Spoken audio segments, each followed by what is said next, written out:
एक सवाल अक्सर पूछा जाता है और पहले सुनने में बिल्कुल लॉजिकल लगता है। अगर हर कर्म का फल तुरंत मिल जाता है तो फिर कोई अंधा क्यों पैदा होता है? कोई गरीब, कोई अमीर क्यों होता है? अगर तुरंत फल मिल गया तो पिछले कर्म का हिसाब कहाँ गया? ये सवाल तब पैदा होता है जब हम फल और संस्कार को एक ही चीज समझ लेते हैं, और यही गलती होती है।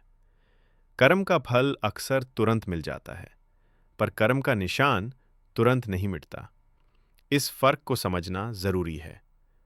मान लो तुम गुस्से में किसी पर चिल्लाए, गुस्सा निकला, बोल दिया, उसका फल तुरंत मिला, मन हल्का हो गया। पर क्या गुस्से का पैटर्न खत्म हो गया? नहीं, अंदर एक आदत छूट गई, एक लाइन खींच गई। इसी आदत को संस्कार कहते हैं। अब एक सिंपल एग्जाम्पल समझो। इस कमरे में अगर पानी गिरा दो, पानी बह जाएगा, धूप आएगी, कमरा सूख जाएगा। अब कोई बोलेगा, कमरे में पानी है ही नहीं।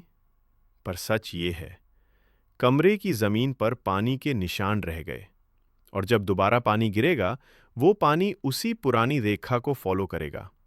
क्यों? क्योंकि जमीन पर आदत बन चुकी है। इंसान के साथ भी यही होता है। हर बार जब तुम गुस्सा करते हो, गुस्सा का फल तुरंत मिलता है, मन हल्का होता है। पर गुस्से का ट्रैक और गहरा हो जाता है। फिर धीरे धीरे ऐसा होता है कि तुम गुस्सा कर रहे हो और तुम्हें खुद पता भी नहीं चलता। यही संस्कार है।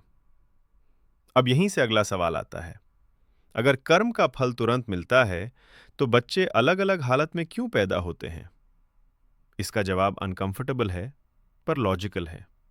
हम अपना फल भोग चुके होते हैं, पर अपनी आदतें साथ ले जाते हैं।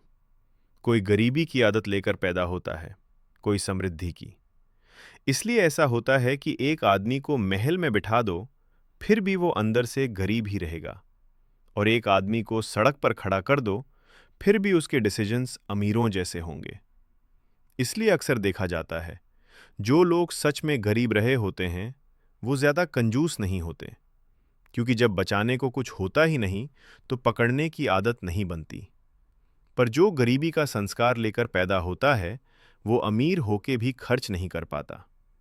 संस्कार हालत से ज्यादा गहरा होता है। और यही बात सिर्फ पैसों तक लिमिटेड नहीं है। कुछ लोग एक्सीडेंट की आदत लेकर पैदा होते हैं, कुछ लोग कॉन्फ्लिक्ट की, कुछ लोग लीडरशिप की, कुछ लोग सिर्फ फॉलो करने की। साइंटिफिक स्टडीज में एक अजीब पैटर्न दिखता है। हर जगह लगभग 5% लोग हमेशा अलग होते हैं, चाहे जानवर हो, चाहे जेल, चाहे यूनिवर्सिटी, चाहे सोसाइटी। 5% लीडर्स होते हैं, 5% रेबल्स, बाकी फॉलो करते हैं। और जब तक तुम उन 5% को अलग नहीं करते, बाकी सिस्टम स्टेबल नहीं होता।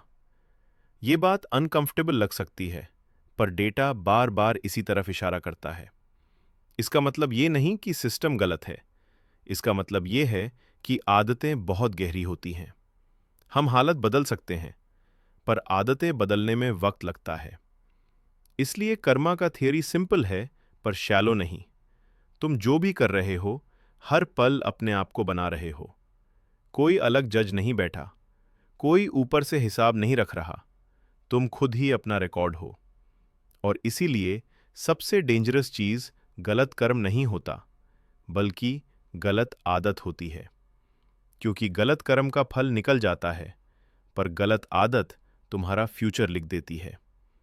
अगर ये बात तुम्हें थोड़ी हैवी लगी तो शायद तुम सोचने वाले लोग हो, और अगर तुम सोच रहे हो तो यहीं से रियल चेंज शुरू होता है। अगर इस वीडियो का कोई हिस्सा तुम्हारी अपनी जिंदगी से मिलता हो तो कमेंट में बस एक शब्द लिख देना।